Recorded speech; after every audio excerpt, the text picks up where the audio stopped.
Hello, welcome to my talk today. My name is Joseph Mbele. I've introduced myself many times. I have a YouTube channel. Those of you who follow me don't need any introduction. I've been teaching here in the USA at St. Olaf College for 35 years. I'm retiring now, and I taught, first of all, in Tanzania at the University of Dar es Salaam. I'm now on my own. Basically, I don't have to go to class. It's a new life. I'm having a lot of time to read and write, and also to pursue other interests, including running my YouTube channel. So today I thought about talking about a topic I've addressed before in some ways, both in writing and by means of this broadcast on my YouTube channel. The topic is why I don't write using ChatGPT. I'm reiterating something I've said before. And the reason I'm doing this today is that I recently reviewed a manuscript, a book manuscript for a publisher based in England, a book manuscript. I worked very hard to write that review. I worked very hard and then submitted it. The editors acknowledged my review. They acknowledged receipt of the review. And in the meantime, I also looked at it. And then I wrote them and said, I was very tired when I wrote it after struggling for many days, many weeks, about 5 weeks actually. And that I discovered some typos. They said, or rather the person who wrote back said it was not a problem at all. They would fix the typo. Then she added that it was an indication that I had not used artificial intelligence. I liked that the fact that I had typos, several, there were not many, that fact helped to prove that the work was really mine. I liked that. And so I want to build on that episode and say a few things. They are not entirely new. I have expressed in the past my dislike of shortcuts as a writer or in the writing process. I've always believed that my writing should be a product of my labor. It's very hard sometimes, very hard to write anything, but the satisfaction that comes from having accomplished the task is immeasurable. And I'm looking for that. I cherish that feeling. And so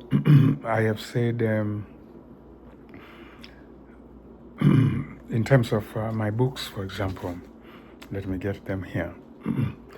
I've said that it takes me a very long time to write a book. It took me about 23 years to write this one. From Matengo Folk Tales, it's called. From recording the tales in my mother tongue, Matengo, translating some of them into English, 10 of them, and writing commentaries on each tale, struggling, to do the translations and to revise the translations, struggling to do the commentaries and to revise the commentaries, and getting tired and getting very bored and getting frustrated and putting the work aside, maybe for months, but still thinking about it, still strategizing, still looking for ways to resolve problems. About 23 years, the work never really left my mind. Yes, there would be times when I would forget it, but I would come back to it again. I had a lot of self-doubts about whether the manuscript was ready. At one point, I thought it was ready. I submitted it to the University of Dar es Salaam press. It was accepted, but then I came to the USA to study. No, I think this is the second time when I came to the USA, 1991. And so I didn't complete the process of having it published at the University of Dar es Salaam Press. Instead, I kept working on it, working on the manuscript. And then finally, in 1999, I decided to publish it, self-published it. So I'm happy I suffered so much. Let me use the word suffered. I'm happy. The book is really, really my work in every respect. Every sentence, every word, every punctuation mark is mine. I'm very satisfied with that. But it takes a very long time. Same story with this book. Africans and Americans embracing cultural differences. It took me more than 10 years, definitely, to put it together. Again, I've told the story in other places of how I toiled to produce this book under very difficult circumstances. There was a lot of pressure on me to write this book. People loved the manuscript, or rather the little bits and pieces that I had put together in terms of, cultural orientation for Americans going to Africa. It was just, some little bits and pieces, but people who used those scraps of writing were very eager to have me say more about this topic. So I struggled under pressure. I've told the story in other places, how embarrassed I was that people were using a very crude, incomplete, early draft of this book. I felt very embarrassed. It was so badly written. So that pushed me to work on it very seriously. 2005. I had a sabbatical leave and I devoted it to polishing this manuscript and finally publishing it. But I'm very satisfied that it's entirely my own work. Nobody contributed a single sentence. I like that feeling of ownership, complete ownership, and accountability. I'm responsible for everything you see in these books. So if you like it, I take the credit. If you have issues with it, I'm accountable. Same thing with this book here, the third one.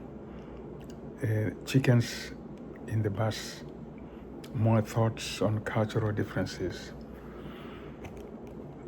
It took me more than 15 years to put together this little book. I wrote this little, it's a collection of little essays. I wrote the little essay, wrote another one, spent a long time revising each little essay, thinking about the topic, thinking about ways of expressing myself clearly in a memorable way until I published the book. I like working that way. I like being able to tell you as a reader that whatever you read here is entirely my work.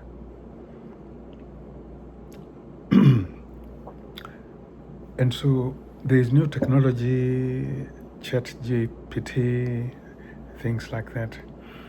And I know people are rushing to use these technologies. I've recently come across somebody who told me they had some notes, and then they instructed ChatGPT to write the book for them, chapter after chapter. It worries me very much. But people are happy to have this facility. I've met people who are happy and they use this facility. I am very skeptical, very reluctant. I'm very opposed actually to this trend. I've realized that I've always been this way. Now that I'm thinking about the topic, I've realized I've always been this way because early on, years ago, I was already telling people that as a writer, in fact, an academic writer for that matter, I don't want to take my work, to some editor, who will then tell me what to do, changes, to make in my writing.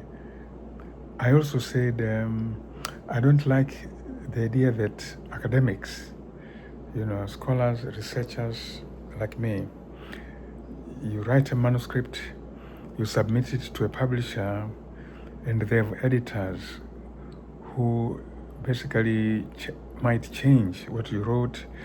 They put in their ideas about how you should arrange this or arrange that. They maybe correct your writing. And then the book is published, and then you become very famous as a writer of that book. I was opposed to this from the very beginning, on the grounds that, we have books out there written by so many hands, and then you have the person who initiated the process claiming the credit for having produced a very good book. I refused to take that way, that route. I have written this, or some ideas about, this. I already sensed that there was something untrue. There was some dishonesty. Honestly, I'm sorry I'm using that word. I want my work to be really my work 100%. So I chose the path of self-publishing. Self-publishing, and all these books are self-published. And there's an little article I wrote on Medium. I'll have a link to that article below this video. I invite you to read that article. So what I'm saying is, my opposition to ChatGPT has this type of roots that it seems I was always, against having people or having, agencies, technologies do the work for me. I want to give you as a reader, as my reader, an authentic product, not a fake product in any way. Let me use the word fake. We are very wary of fake goods. And I think the way writing is going now, with technologies like ChatGPT, a lot of books out there are actually going to be fake books, fake goods. Think about that.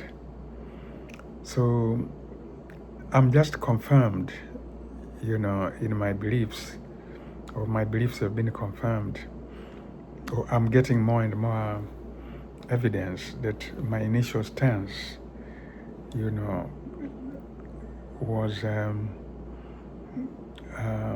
valid, and it's now being borne out by the proliferation of all these technologies, where basically everybody can just write a book, and it's not even them. It's not even they who write the books. And that bothers me very much. We've reached a point where I guess everybody can claim to be a writer, and they don't do the work at all. So, fake goods, fake goods, fake goods.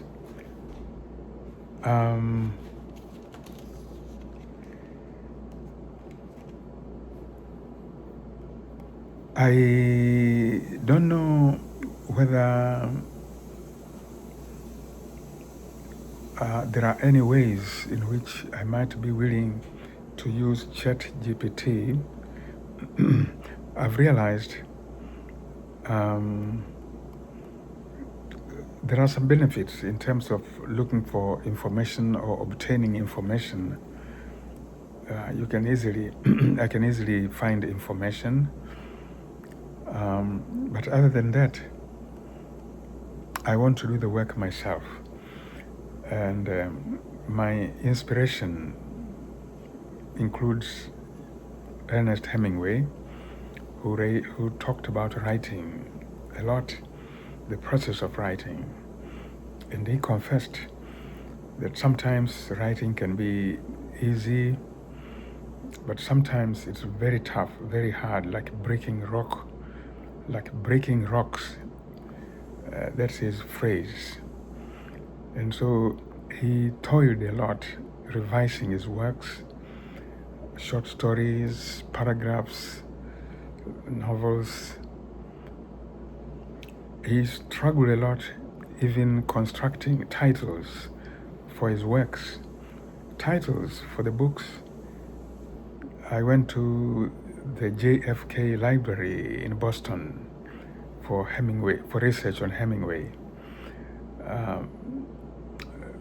That library in Boston is the leading repository of things, about Hemingway.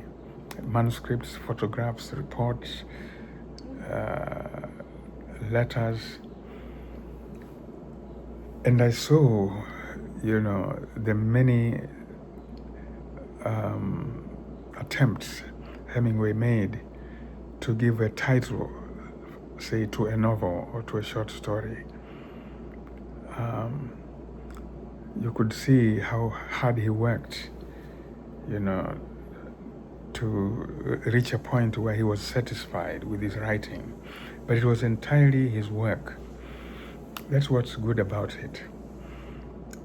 And so I'm very happy, I'm very pleased to tell readers that if they decide to read my book or my article, they are really touching base with a fellow human being. It's my work, it's my soul that they are touching. It's not something mediated by technology. It's not fake. So I just wanted to reiterate my position today, and I welcome you to my channel. Check below this video, there will be some links, and I'll stop here for today. Have a very good day.